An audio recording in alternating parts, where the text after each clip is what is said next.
அலட்சியம் செய்துவிட்டு செல்லாதே. ஒரு நிமிடம் நான் சொல்வதை கேள். நிதானமாக இரு.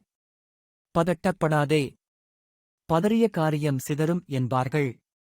இவ்வளவு காலம் என்னிடம் முருகா முருகா என்று அழுது புலம்பி உனது கோரிக்கைகளை வைத்து வைத்து ஒரு பயனும் இல்லை என்று வெறுத்துவிடாதே.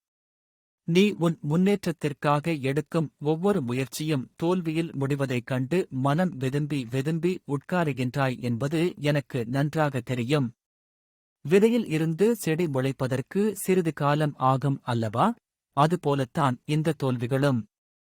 இனி உனக்கான நல்ல காலம் ஆரம்பம் ஆகிவிட்டது. என் பரமபக்தனான உன்னை என்னால் இழக்க முடியுமா?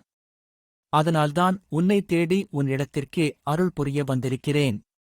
உன் இல்லத்தில் வாசம் செய்யப் போகின்றேன். இனி வரும் காலம் எல்லாம் உனக்கு பொற்காலம்தான். யாமிருக்க பயமேன். ஓம் சரவணபவ.